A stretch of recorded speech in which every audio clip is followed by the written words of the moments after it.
کله چې انګلیسي استعمار هند ته راغی، هند ته چې انګلیسي استعمار راغی طالبانو انګریزانو یوه دسیسه جوړه کړه. یو قرآن طالبانو لیکلی و، هغه پخواني خط باندې لیکلی و، او دا قرآن په هند کې په یوه ساحه کې دفن کړی و، په پوسته کې لیکلی و. بیا څه وخت بعد طالبانو د قرآن راوویسته او د قرآن سره داسې نښې جوړې کړې وې چې ګویا کې دا هغه د مصحف عثماني حضرت عثمان رضی الله عنه چې کوم مصحف لیکلی ده ګویا کې دا هغه قرآن ده. موږ داسې فکر کوو کله کله چې د موږ دښمنان کافران لکه موږ غوندې ویده دي. کله چې انګلیسي استعمار افغانستان ته راغی طالبانو دا دوه لویې پیښې وکړې. یو د قادیانیزم عقیده یې را پیدا کړه، قادیانیان یې را پیدا کړل. د دې په خاطر را پیدا کړل چې دلته د مسلمانانو دپاره داسې یوه ډله پیدا کړي چې مسلمانان له هغوی سره اخته سي، موږ ترې پاتې سو. تاسې دې ته فکر وي طالبانو کافران ټول عمر دا کار کوي. مسلمانان اوس په پاکستان کې په دې پنجاب په لاهور په کراچي اخوانه په هند کې ټول مسلمانانو تمرکز په قادیانیزم باندې ده.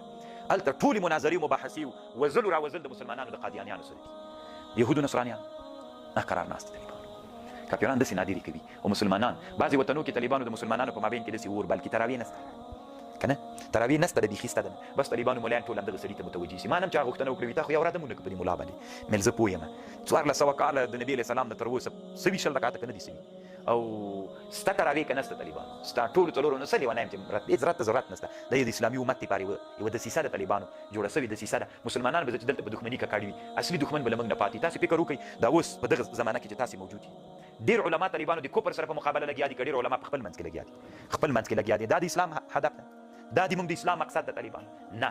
نو دلته کافرانو د قرآن چې جوړ کړه راویویسته چې راویویسته واضح یې ګډه کړه چې اصلي قرآن پیدا سوی ده چې حضرت عثمان رضی الله عنه لیکلی و هغه مصحف عثماني هغه را پیدا سوی نه به را پیدا سوی را پیدا سوی ده. خلک چې ورغلل چې ګوري د جهاد یو آیات هم نسته. دوی مقصد دا و طالبانو دا دسیسه یې په کار اچوله چې جهاد ځکه داسې مسلمان کافر ته خوند ورکوي چې خورین غوندې مسلمان وي هڅه کوي که نه بس دی وایي زه جومات کې پوه سم ګډېږم که نه ګډېږم بل چا سره کار نه لرم. داسې مسلمان کافر ته ډېر خوند ورکوي. اما داسې مسلمان چې روحیه د جهاد ولري فکریه د جهاد ولري. تاسې فکر وکړئ طالبانو غربي نړۍ یا د غربي نړۍ نه متاثر خلک هغه مدرسو سره ډېره ورانه کوي چې هغه مدرسې کې د جهاد فکر ده که نه. کومه مدرسه کې چې د جهاد فکر موجود ده دې مدرسې سره ډېره ورانه. څومره وخت مخکې یو مؤسسې والا راغلي وي ما ته ویلې مدرسه کې یو جومات هم درته جوړوم او یو څه هم درته وهم. ما ملګرو ته ویلې مې دا زه یې وپېژندلم مې دا نه کوي ځکه یې نه کوي اگر چې مسلمانان ول طالبانو خو ملګري بل چېرته ویل مېل دا کار نه کوي. وایي ولې نه کوي مېل هغوی پوهېږي چې دی موږ سره فکر جوړ نه ده لکه فکرې د جهاد فکرې ده. دا داسې مدرسې ته ور وړي هلته به څام ورته وایي چې هغه خوړینه غوندې مدرسه وي که نه د جهاد فکرې چې کوم مدرسې درلودلی نه یې کوي. طالبانو پته مو نه لګېدله لاړ ورک سو. نو هغې چې غوغا جوړه کړه د جهاد ایتونه یې له قرآن نه ویستلي نو انا نزلنا الذکر وانا له لحافظون. موږ قرآن نازل کړی و موږ به حفاظت کوو الله وایي که نو هغه د دوی دسیسه ناکامه سوله او خلکو سند غوښت الاسناد من الدین لولا